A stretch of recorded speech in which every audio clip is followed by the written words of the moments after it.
Welcome to the Reddit Chronicles. Today we will be reading from Relationship Advice. Our first post is by Science and Puppies. My 39F partner, 40M, has trouble letting things go. I am very much in love with my live-in boyfriend. We're 3 years or so in, and it's at the point that we've identified some unresolved issues between us and are working to improve communication and improve ourselves, both for ourselves and for each other. I'm fairly good at moving past issues if I feel they've been addressed. I work hard to provide for us. I have 2 kids from my previous marriage. Admittedly, I have led a fairly sheltered, privileged life. I have supportive family, decent education, not rich but feel secure in my job and future opportunities. I'm white, which comes with its own unintended privileges, but I can certainly identify how the system has paved an easier road for me. Worst thing I've been through was a toxic 14-year relationship. My man has been through more than most people. Past relationships, jobs, betrayals by family members and friends, literal war on top of having to deal with being a black man in America. But in addition to that, he is successful, loving, great sense of humor, a consistent provider, father, and natural leader. Truly the kind of man that can bring out the best in people. And he loves me without a doubt and loves my kids. A lot of our life is great, but then there's also the guy that gets overwhelmed and anxious, which we all do. When that takes over, he kinda ruminates on past hurts. The big ones that have changed his life, but also the issues that we have gone through. Even the issues that we have addressed and behavior has changed, issues get brought back up. I feel blamed, defensive, because I know the progress we have made that feels dismissed. He's expressed he has a hard time letting things go. In his words, I've been salty my whole life, and I can understand this. It's valid. There's been a lot of just crappy things that were out of his control that disrupted his life and set him back for no good reason. But at the same time, his life, our life, is pretty good. He has come so far and worked so hard, he deserves to be happy about it. The would-haves, could-haves, should-haves really bother him. Again, life is short. I can understand the hurt for wasted time and missed opportunities, but it seems counterproductive to continue to allow these things so much influence on one's mind and behavior when they can't be changed. The present is pretty good, all things considered, and we can put down a solid foundation today for the future we want. Things outside our control will still happen, but I choose hope over defeatism.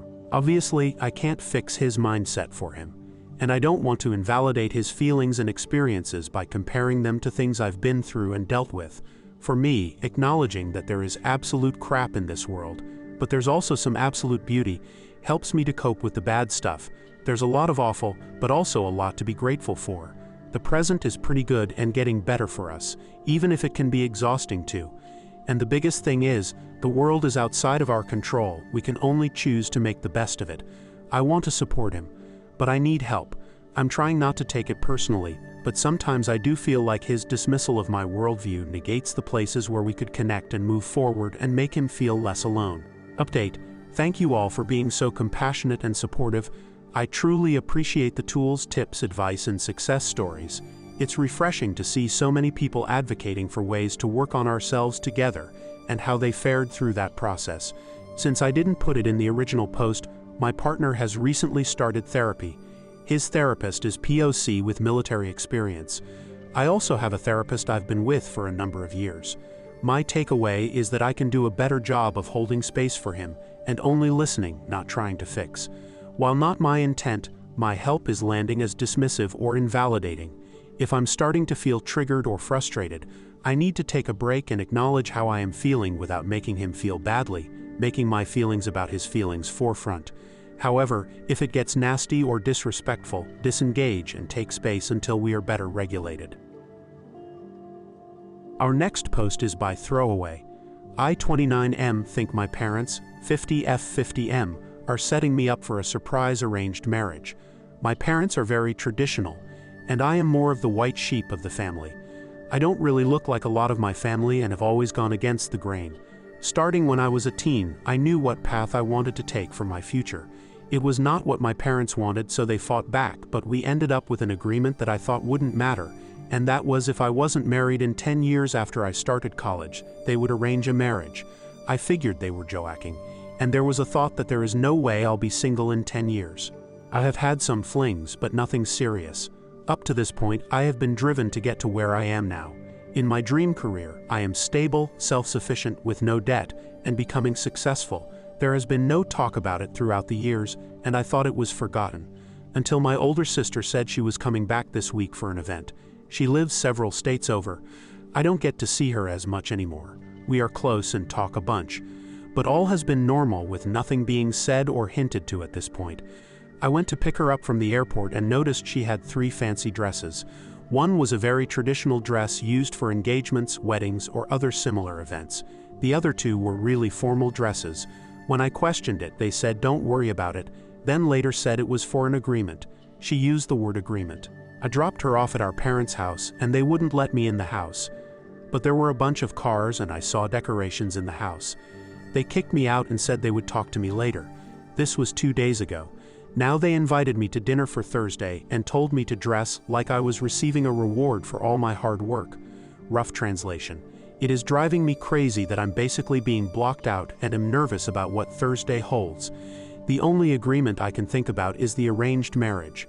I asked my sister again if that was what it is about, and she said not to worry too much about it, but then added that our parents do notice things and wouldn't leave me with a stranger. These are all odd comments that are making me paranoid. I don't know if my sister is slipping information or is just pushing my buttons and making me go crazy. Am I just crazy? Those who have been in arranged marriages, what was it like? How did it come up? I feel like this is not normal if this is what it is. Should I not go skip town? I have driven by their house and there is still a bunch of cars and activity. But every time I get close, my mom calls me out and says to come back Thursday. My sister is sent to basically act as a bodyguard. Edit.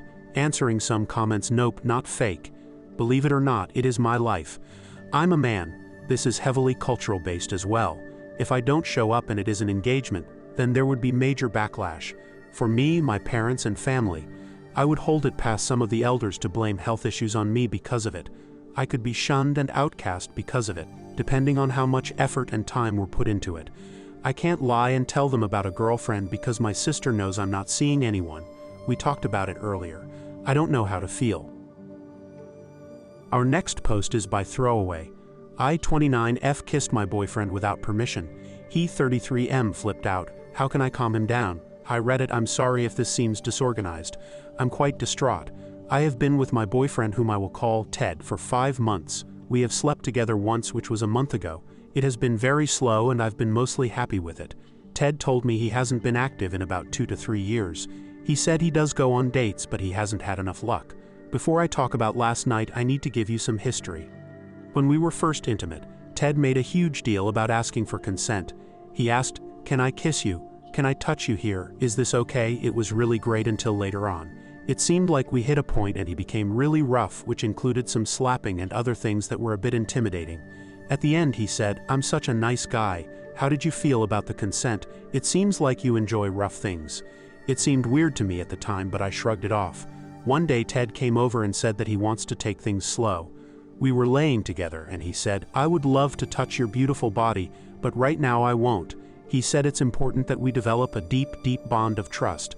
I wasn't allowed to get that close to him before he said he had to go. He promised next weekend we would be intimate and he'd come over for longer. So last night we went for lunch. He came up for a bit and announced he had to leave. I asked him to please stay and that I had really missed him the last month. He agreed to sit down and of course we kissed. I asked him if he felt okay and he said he did. Things escalated before he sharply yelled for me to stop and put my clothes on. Then he said that I was being disrespectful and not listening. He said that maybe you're sleeping with other men, you can't do that with me. Just think about the future when we can be intimate together. I started crying because it was so frustrating. He would kiss me for a bit, stop, yell, and then start again. I didn't understand. Suddenly he stood to go and I begged him to stay, begged him for more than just an hour together, and he refused. He became so angry and I tried to hug and kiss him and he yelled even more. Finally he texted that I am very disrespectful and non-consensual. I have been bawling. I asked him to try and talk and apologize and he has refused. How can I have a talk with him? He has said I'm very mean and disrespectful and that there's no more talking. Thank you for listening to the Reddit Chronicles. Follow for more content.